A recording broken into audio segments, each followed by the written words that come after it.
I am still trying to finish up the remaining videos from my last adventure, but while I was out there, I also started filming some additional tips and ideas to help you folks succeed on your adventures. I have a few more of those tip videos to share, and this is one of those videos in the series I'm calling Road Wisdom. I truly believe that many of these ideas are very important for success, and I hope you get something out of it and enjoy this short video.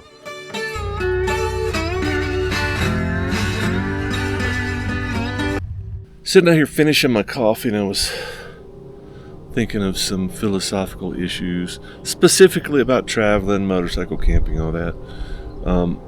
The one that I've been talking about I think I've been talking about it for a couple of years, maybe 3, is having some kind of purpose when you're out here. I think that's why so many people lose interest when they come out. They think that they want to live on their motorcycle full time, and they want to, or at least, come out and live for the summer like I do, or longer, and they get disenchanted, disillusioned at some point. And I really think it's got a lot to do with the fact that nobody has a purpose out here. You don't really have a purpose. If you're just coming to hang out in the woods and ride, if you're not seeking some specific return on that investment of, I don't want to call it suffering, but it's uncomfortable. It's uncomfortable living out here, or it can be if you're not really careful, if you're not really good at doing what you do, the camping thing, the riding thing. If you're not really good at it, you're not accomplished, this could be difficult. And I think my suspicion is, I don't know, but I know that it means a lot for me to come out here and have a purpose. And my purpose, one of my biggest purposes, is staying in touch with everybody in the world and hopefully inspiring them to get out here and do this. Producing the story, capturing the story, editing the story, putting it out there, and talking to people. To me, that's one of my biggest purposes. And it's pretty solid if you think about it. It's a good amount of work. I would say I probably put 8, 10, 15 hours a week into telling the story, capturing the story, editing. I would say at least 10, maybe even 12 to 15, depending on where I'm at, depending on how much time I've got, how much access I've got to libraries and stuff like that. But it's a very solid purpose for me. It makes me feel like I've accomplished something instead of just sitting around camp, looking and listening to nature. That's great. It's great. But if that's all you do every day, I think my suspicion is that it's taken out a lot of people. I think it just took out Gary, because I think I had the conversation with him briefly.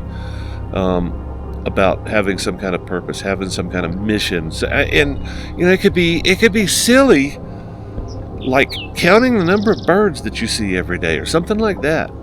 But I don't know that that's going to be fulfilling for most people. So some kind of a purpose, some kind of a mission that gives you some kind of a reward, some kind of a fulfillment. Maybe trying to take the best picture with your phone every day, or in my case, it's trying to find the best camp spot. That's not every day, but it's a definite purpose. Trying to find the best camp spot with the best resources, and then sharing that information with other people. Sharing how I found this, what to look for, and that's coming up. That's what I'm looking for. So I'm actually writing when I'm sitting in my hammock. I'm writing scripts. I'm writing ideas down to share. So that's one of my main purposes, and it may be the thing that drives me, but it's also the thing that keeps me out here, because I don't think I would be having near as much fun if I just sat in my hammock all day long, or sat in this chair. Even with beautiful views like this behind me, I don't think I would be out here as long as if I just moved to a new camp every few days and sat in my hammock and looked out on the beautiful views and got rained on and got hammered by the wind and got cold and there's not a lot of purpose in just going hanging out in nature. So I would say that if you're thinking about doing this, even for a month, I would say try to find some kind of a purpose, a mission. Visit all the freaking national parks. You can do that. I don't know if you can do it in a year, but you can get close. That was one of my missions this year, but I've just been so disappointed with the park experience. Even ones I've been to them before. I'm like, yeah, it's worse than I imagined. It's worse than I remembered. But I mean, there's stuff out there that you haven't seen, and I bet you haven't seen all the national parks. I'm getting close. But you could also say, hey, I'm gonna go visit these. I'm gonna visit half the rivers in every state, or I'm gonna do some kind of a mission. But I would also say some kind of a record. Produce some kind of a record of your mission. If it's just a snapshot with your phone, if it's communicating your excitement with your loved ones and your friends, some kind of mission. And I think that's what appeals to a lot of people is the selfie. I know it does to Gary. Gary takes a lot of selfies. But yeah, I've seen people on the sides of roads, especially around the parks. They get outside the gate and everybody pulls over. Everybody waits their turn. There'll be 6, 7 cars in front of the national park sign. And everybody's got to stand up there and take their family selfie or their friends, and they stand in front of the sign. That's a hell of a slideshow if you think about it. It's 150 pictures of you standing in front of various park signs or monuments. My big thrill, well, it was going to be part of the journey this year. I discussed it with the 2 guys I was riding with. I said, what do you guys think about roadside attractions? I was going to hit roadside attractions this year. I may do that on the way back.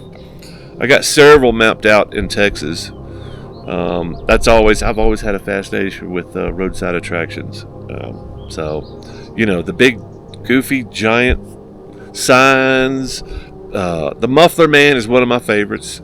Muffler Man, giants are great. Teepees, any kind of ball of yarn, any kind of weirdness that's sitting out on the side of the road that's accessible. I love doing that stuff. That could be a complete mission for a whole summer. Is just go hit all the weird roadside attractions and tell some kind of story about it. Because usually if it's big enough, there's a story behind it. You can probably find them. And there's a website called Roadside Attractions, I think .com, something like that. Anyway, that was just my thing this morning. Philosophically, if you want to stay out on the road longer, find a mission, find a purpose. Find some kind of a thing to do every day. If not every day, several times a week. You need to find something to do besides eat, drink, shit, piss, and sleep in the woods. You got to find something better than that to do. Even with all the fantastic riding, you got to find something in addition. Find something in addition, a purpose. That's it. That's all I got. How's my hair? Makeup.